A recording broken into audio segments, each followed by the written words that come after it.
नमस्कार दोस्तों।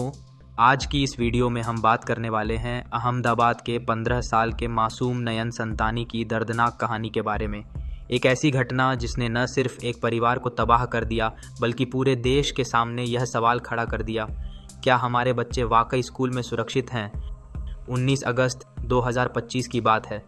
अहमदाबाद के खोखरा इलाके में स्थित सेवेंथ डे एडवेंटिस्ट स्कूल की आखिरी घंटी बजी और क्लास 10वीं का छात्र नयन संतानी अपने दोस्तों के साथ खुशी खुशी घर जाने के लिए निकला। उसने अपना बैग पैक किया और बाकी बच्चों की तरह स्कूल गेट की ओर चल पड़ा। लेकिन कुछ ही मिनटों बाद एक डरावना और दिल दहला देने वाला नज़ारा सामने आया। नयन वापस स्कूल के अंदर आ रहा था, लेकिन इस बार उसकी हालत बिल्कुल बदल चुकी थी। उसकी पूरी यूनिफॉर्म खून से लथपथ थी और उसके शरीर पर कई गहरे घाव थे। वह किसी तरह अपने आप को संभालते हुए स्कूल कैंपस के अंदर तक पहुंचा था, लेकिन कुछ ही पलों में वह बेहोश होकर ज़मीन पर गिर पड़ा। यह नज़ारा देखकर स्टूडेंट्स और टीचर्स दोनों स्तब्ध रह गए। स्कूल का वह शोरगुल भरा माहौल एकदम सन्नाटे में बदल गया। हर कोई इस सदमे में था कि आखिर ऐसा क्या हुआ कि एक स्कूल का स्टूडेंट इतनी बुरी तरह घायल हो गया।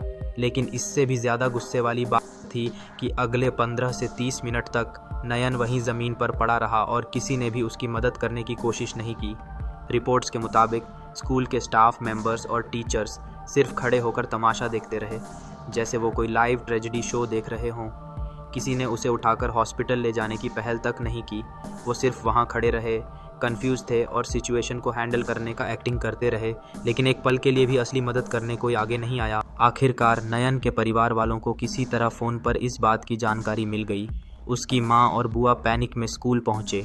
अपनी आंखों के सामने अपने बच्चे को उस हालत में देखना दुनिया का सबसे दर्दनाक पल था। नयन के पिता ने बताया, 100 से 150 का स्टाफ था और स्कूल मैनेजमेंट सब वहाँ मौजूद था, लेकिन किसी ने भी मेरे बच्चे को हाथ तक नहीं लगाया। मेरी पत्नी और भाभी ने अपने हाथों से उसे उठाया और एक ऑटो रिक्शा में बैठाकर मननगर के एक प्राइवेट हॉस्पिटल ले गईं। उस वक्त नयन की हालत बेहद नाजुक थी।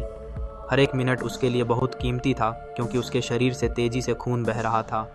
उस क्रिटिकल सिचुएशन में भी स्कूल की लापरवाही ने उसकी जान ले ली। अस्पताल पहुंचने के बाद डॉक्टर्स ने घंटों तक उसे बचाने की कोशिश की, लेकिन दुर्भाग्य से बहुत देर हो चुकी थी। नयन के शरीर में इतना खून बह चुका था कि लड़ने की ताकत नहीं बची थी। एक 15 साल का लड़का, जिसकी ज़िंदगी अभी ठीक से शुरू भी नहीं हुई थी, हमें छोड़कर चला गया। जब इस घटना की गहन जांच शुरू हुई तो चौंकाने वाले तथ्य सामने आए।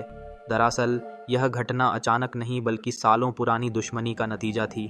कुछ दिन पहले 13 अगस्त को स्कूल की सीढ़ियों पर नयन के छोटे भाई की एक दूसरे स्टूडेंट से मामूली झड़प हो गई थी, जब भीड़ में उनके कोहनी टकरा गई थी।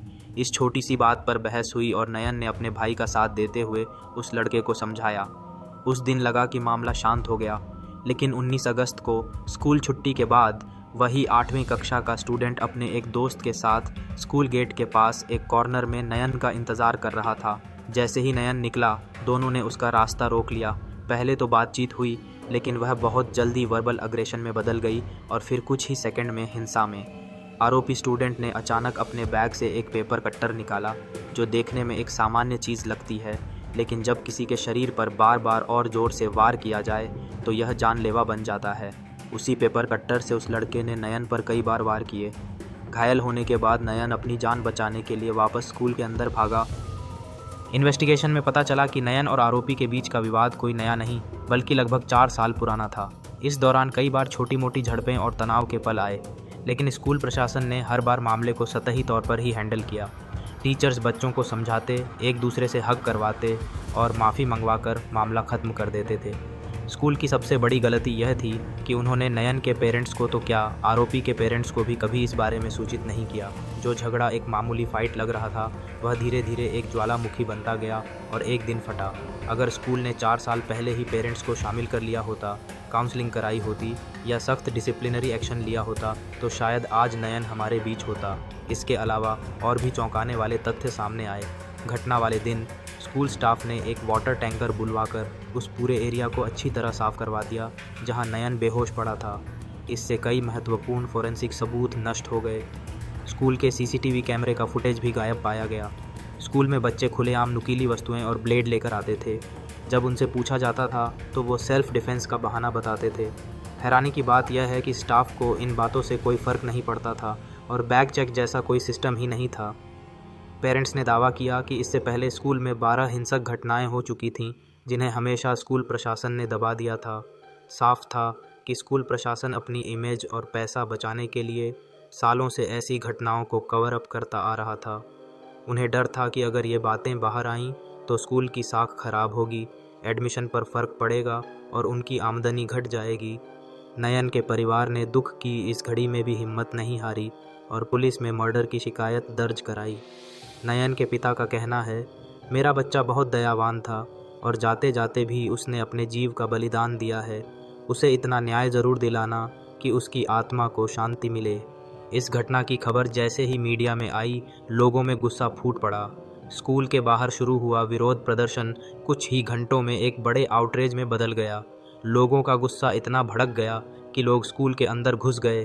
क्लासरूम्स, बेंचेस, स्मार्ट क्लासेस और बसों को नुकसान पहुंचाया गया।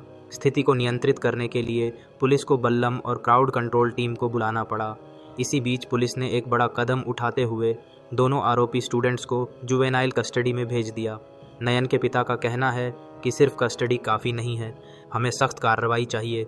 हमें यह आश्वासन चाहिए कि ऐसा दोबारा कभी नहीं होगा। जो मेरे बेटे के साथ हुआ है, ऐसा ही सामने वाले के साथ होना चाहिए। सामने मेरा बेटा गया है तो उसके माँ बाप को भी ऐसा ही फील होना चाहिए। फिलहाल इस केस की जांच अहमदाबाद क्राइम ब्रांच कर रही है और स्कूल के खिलाफ गंभीर लापरवाही के मामले दर्ज किए गए हैं। चाइल्ड राइट्स कमीशन ने भी इस मामले में दखल देते हुए स्कूल से डिटेल्ड रिपोर्ट मांगी है। नयन संतानी की यह त्रासदी हम सभी के लिए एक कड़वा सबक है। यह सवाल करती है कि स्कूलों में सुरक्षा के क्या इंतज़ाम हैं। क्या स्कूल प्रशासन की लापरवाही और छोटे छोटे झगड़ों को गंभीरता से न लेना इस तरह की बड़ी घटनाओं को जन्म दे रहा है? कहीं आज का युवा ऑनलाइन कंटेंट में ग्लोरीफाई की जा रही हिंसा और रिवेंज की संस्कृति का शिकार तो नहीं हो रहा? हमें अपने बच्चों की सुरक्षा, उनके मानसिक स्वास्थ्य और स्कूलों में अनुशासन के प्रति और जागरूक होने की ज़रूरत है। स्कूलों को अपनी जिम्मेदारी समझनी होगी और पेरेंट्स के साथ मिलकर काम करना होगा ताकि आने वाले समय में किसी और नयन को ऐसी भयावह और दर्दनाक कीमत न चुकानी पड़े। नयन की आत्मा को शांति मिले। धन्यवाद।